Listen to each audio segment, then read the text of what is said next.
A Primeira Guerra Mundial começou como um conflito que muitos acreditavam que terminaria em poucas semanas. Mas o otimismo foi esmagado pela realidade das metralhadoras e da artilharia moderna. Em questão de meses, os exércitos estavam enterrados em longas linhas de trincheiras, separados por um terreno devastado, conhecido como Terra de Ninguém. Era um espaço de lama, crateras e arame farpado, onde qualquer avanço se transformava em massacre. Os generais tentaram de tudo para quebrar esse impasse. Bombardeios intermináveis, ataques suicidas em ondas de infantaria, até mesmo explosões subterrâneas planejadas com túneis. Nada funcionava. Cada ataque terminava com milhares de mortos e apenas alguns metros conquistados, que logo eram retomados pelo inimigo. Foi nesse desespero que surgiu uma ideia ousada: criar uma fortaleza móvel que pudesse atravessar trincheiras, resistir a balas e esmagar posições de metralhadora. Um navio de guerra em terra firme. Essa ideia não era apenas inovação, era sobrevivência, e assim nasceu o projeto que mudaria a guerra: os primeiros tanques. Mas, como acontece com toda tecnologia em sua infância, eles surgiriam de forma tosca, falha e brutal. As primeiras tripulações seriam os verdadeiros cobaias, homens presos dentro de caixas metálicas sufocantes, enfrentando calor, fumaça, ruído ensurdecedor e falhas mecânicas constantes. Para eles, pilotar um tanque era tão perigoso quanto enfrentar o inimigo. O primeiro tanque britânico, chamado Mark I, parecia mais uma criatura saída de um pesadelo do que uma máquina de guerra. Seu formato romboidal, com esteiras que percorriam todo o corpo, era pensado para atravessar trincheiras sem tombar. Alguns eram armados apenas com metralhadoras e recebiam o apelido de femininos. Outros, equipados com canhões de 6 libras, eram chamados de masculinos. Uma estranha divisão de gênero no campo de batalha. O Mark Peir pesava quase 30 toneladas e precisava de uma tripulação de 8 homens. 2 deles ficavam apenas para ajudar a guiar a máquina, enquanto o comandante, motoristas e artilheiros tentavam coordenar-se em meio a um barulho insuportável. O motor ficava dentro do mesmo compartimento que os soldados, liberando calor intenso e gases tóxicos. O ar se tornava irrespirável, e não era raro tripulantes desmaiarem durante o combate. Para se comunicar dentro da máquina, não havia rádios. Eles precisavam gritar ou usar sinais com as mãos. Para falar com o comando, levavam pombos, sinalizadores ou mensageiros correndo pelo campo. Era uma guerra medieval dentro de uma tecnologia futurista. Em setembro de 1916, na Batalha do Somme, 32 tanques foram enviados ao combate. Quase todos quebraram ou ficaram presos antes de chegar à linha inimiga. Apenas 9 conseguiram avançar e surpreenderam os alemães.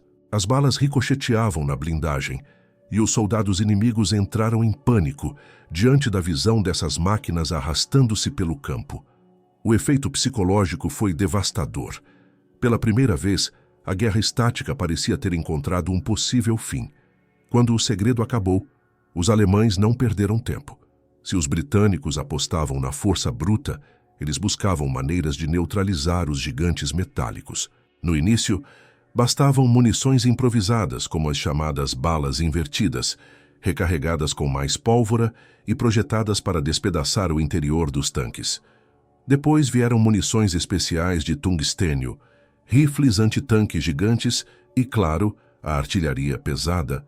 Qualquer impacto direto podia transformar a tripulação em cinzas em segundos. Os britânicos, por sua vez, improvisavam soluções. Criaram vigas de madeira que eram acopladas às esteiras para ajudar tanques atolados a se libertar da lama. Também usavam fazines, grandes feixes de galhos lançados dentro das trincheiras para criar passagens improvisadas. Enquanto isso, os franceses seguiram um caminho diferente. Em vez de máquinas enormes e lentas, apostaram no Renault FT, um tanque pequeno, ágil, com torre giratória e motor traseiro. Essa configuração simples se tornaria a base de todos os tanques modernos. A França mostrava que a guerra do futuro não dependia apenas de força, mas de mobilidade e estratégia. Do lado alemão, surgiu o A7V, um colosso pesado, com até 25 tripulantes. Apesar do tamanho, era instável, lento e pouco confiável.